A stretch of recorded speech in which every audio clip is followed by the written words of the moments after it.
Hey traders, the next 2 lessons to wrap up this free PineScript Basics course have been taken directly from the PineScript Mastery course. My intention here is to leave you with something practical and useful that you can go away and play with in your own Pine editor, and also to show you the kind of content that will be throughout the Mastery course if you're interested in taking the next step with your PineScript journey. As I mentioned at the beginning of this course, you can learn everything that I've learned without paying for any courses. I learned everything I know about PineScript through trial and error, practice, and reading the official documentation, and just breaking down other people's scripts. But that process took me 3 years to get really proficient with PineScript. So if you want to really save time, which I think is our most precious resource as traders, we can always make more money, but we do not get more time out of life, no matter how rich you get. So if you want to save time and really speed up the learning process, cut all the crap and just learn exactly what you need to know in order to go out and build useful, practical trading tools and profitable strategies, then when you're done with these last 2 lessons, go and check out the Mastery course, see if it's something you'd be interested in. I now have a monthly subscription option for that course, so even if you just sign up for 1 month, go through some of the content, see if you like it, I guarantee you it will not be a waste of money. And if you feel it is a waste of money, I'll refund your first month completely. I'm confident in the quality of the course and the content that I teach. I'm only teaching you the things that worked for me in my own coding and my own trading. And so I stand by the quality of the Mastery course. And if you want to check it out, there is a discount code you can use to get 10% off your first month in the Mastery course or lifetime access to the Mastery course. This code works for both payment plans. The Mastery course is an ongoing project of mine. I plan to expand on it significantly over the months to come for so long as I'm a trader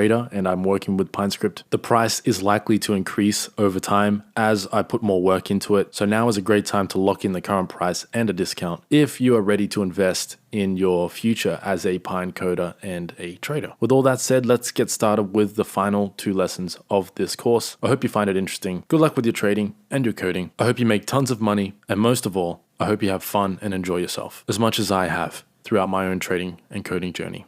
For this lesson, I thought it might be interesting to detect candlestick patterns when the RSI is overbought or oversold. So what you see on your chart right now is a script I've written that is drawing the RSI into its own indicator box here.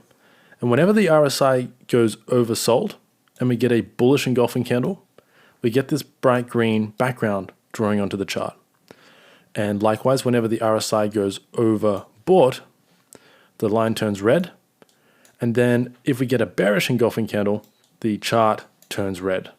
The background of our chart on that bar turns red in our indicator box. Let's open up a blank script and get started. So here I am with a blank script drawing nothing onto the chart. I've set overlay to false, or at least I haven't overridden it to true so that we are drawing into our own box. Let's get started. The first thing I'm going to do for this particular script is import my Zen library. Now this is completely optional. I'm only doing this to save time.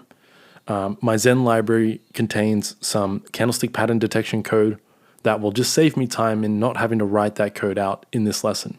If you want to write out your own candlestick detection code, definitely feel free to do that. But for today, I'm going to import my Zen library using the import keyword and control space. I'm just going to click on this and import it as Zen. So now we have the library imported. The next thing to do is get some user input. I'm going to get 4 inputs here. I'm going to get a look back. I'm going to get an RSI length, an RSI overbought, and an RSI oversold level. And then I'm just going to fill these out one by one. So look back is going to be set to input.int. It's an integer, and it's going to have a title of just look back and a default value of 7. And I'll show you what the look back is for later. The next value we are getting is an RSI length. So again, input.int title equals RSI length. And the default value is also going to be 7 for this particular script. The code for today's lesson is based on a strategy that I've traded in the past that is profitable. And so I'm keeping the same parameters that I used for that strategy, which are slightly different to the default inputs. We're dealing with a 7-period RSI instead of a 14-period. And we're dealing with an overbought and oversold level of 80 and 20 instead of 70 and 30. But anyway, let me write this out. I like to use floats for my RSI overbought and oversold level because it gives the user slightly more control over the value. So for this, I'll set it to 80.0. And for my oversold level, I can copy that, rename that 80 and 20, and those are our user inputs that we need for today. And so now if I save my code here and I open up the settings menu, you can see that we can set the RSI overbought and oversold level to anything we want. You can set it to 20.5 if you want to, instead of the usual whole number setting. But for now, we'll leave it as it was. The next thing I need to do is get the RSI value. For that, we use the inbuilt function ta.rsi, and this function takes a source and a length. So I will pass in our RSI length setting into this function, and now we're getting our RSI value. The next thing we need to do is check if the RSI is overbought or oversold. So for that, I'm creating two new variables here called RSI sell and RSI buy. RSI sell is going to be set to, is the RSI greater than RSI overbought, or 80 by default? Is our RSI value greater than 80? If so, RSI sell will be set to true. And for buy, it's the opposite, RSI less than RSI OS. So is the RSI less than 20 by default, our oversold level? Now we can use these two variables later in the script to tell the script when to draw signals onto the chart. But before we detect our signals, we need to get our candlestick patterns. So here I'm going to say detect candle patterns. As I said at the start of the lesson, you could write your own code here to detect whatever candlestick pattern you want. I'm going to just stick with bullish and bearish engulfing candles, as that is what the strategy was based on originally. So I'm just going to reference my library, zen.isBullish engulfing candle. And I'm not going to override any of the function parameters for this engulfing candle. Same with bear EC, zen.isBearish engulfing candle. Now we have our bullish and bearish engulfing candles. The next thing to do is detect buy and sell signals. And that's quite simple. All we need to do is check, is the RSI overbought or oversold? And do we have one of our relevant candlestick patterns? So here I can set up two new variables called buy signal and sell signal. And buy signal is going to be set to, do we have a bullish engulfing candle? And then I'll open up some parentheses here. I want to check, is the RSI currently oversold? Or was it oversold on the previous bar? Because quite often, especially in the case of bullish and bearish engulfing candles, sometimes the engulfing candle will close and bring the RSI up out of our oversold level of 20. But the candle before it was below 20. That just scared the hell out of me. I've got my headphones turned up to maximum volume so I can hear that the audio is okay, and that was so loud. What was that? Oh, good, one of my trades is doing well. I'll check on that after this lesson. Let me write out the code for this. So we're detecting our bullish engulfing candle. The next thing to do is check, is the RSI buy variable true? So is this condition true? Or was it true on the previous bar? So was the RSI oversold on the current bar or the previous bar? And we got a bullish engulfing candle currently. Then we have a buy signal. Very simple strategy here, but very powerful, especially when combined with market structure. So if you drop out to a higher time frame and you get one of these signals around a support and resistance zone, it can be a very, very effective counter trend trading strategy. Now for our sell signal, we do the same thing. Do we have a bearish engulfing candle? And was the RSI sell variable true? So is the RSI overbought, or was it overbought on the previous bar? Was RSI sell true on the previous bar? If it was true on either of these bars and we have a bearish engulfing candle, we have a sell signal. That's really it. All that's left to do is draw the data to the chart, and I'll also generate an alert when one of these conditions are true. I'll show you guys how to add alert functionality to your signal detection. But for now, I'm just going to copy my plot code because you've already seen me write these plot lines of code out a million times. Hopefully by now you understand how it works. We're just plotting the RSI overbought and oversold level, and changing the background color when we have a signal. So we're plotting the RSI. Let me save this code really quickly so that I can demonstrate this visually. So we are plotting the RSI line here. And let me change it from black to gray so we can see it a little bit easier. on this background color. There we go, that's a bit better. So when the RSI buy is true, meaning the RSI is oversold, we change the color of our RSI line to color.lime green or bright green.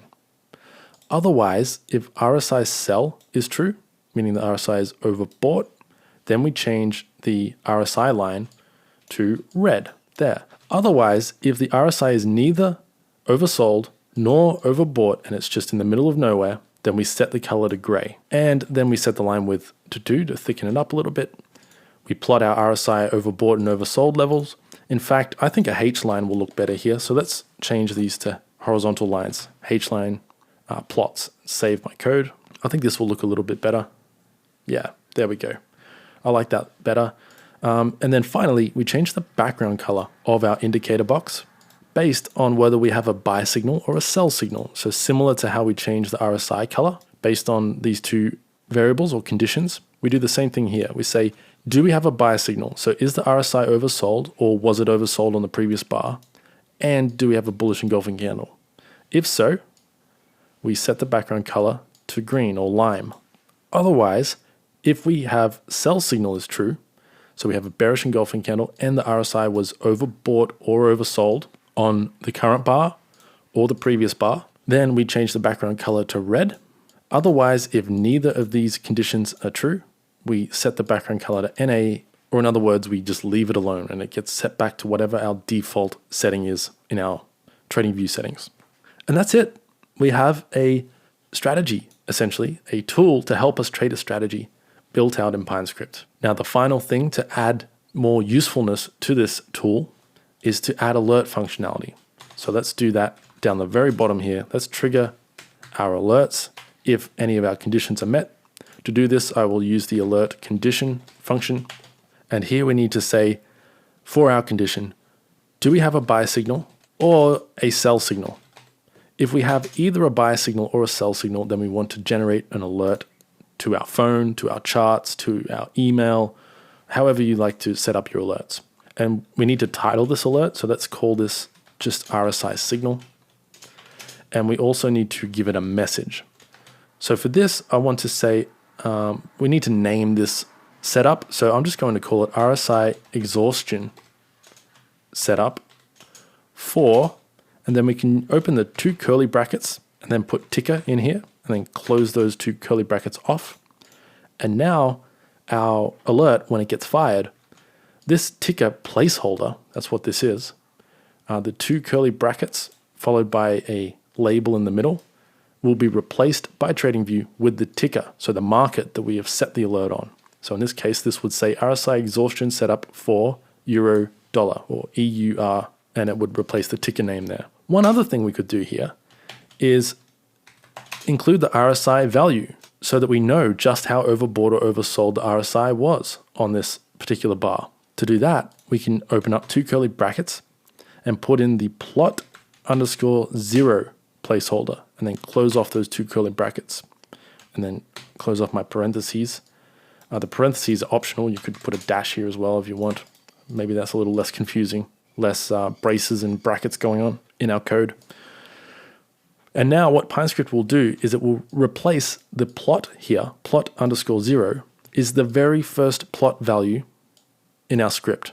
So in this case, that is this plot here, the RSI value. So when this alert fires, this placeholder will be replaced with, for example, on this particular bar here where my mouse is, it would have been replaced with 60.41009. But anyway, that sums up this script. So we have 35 lines of code, most of which is spaces and comments, and we already have a useful, practical trading tool that we can use in our trading. Now, I wouldn't recommend you go out and blindly trade this system.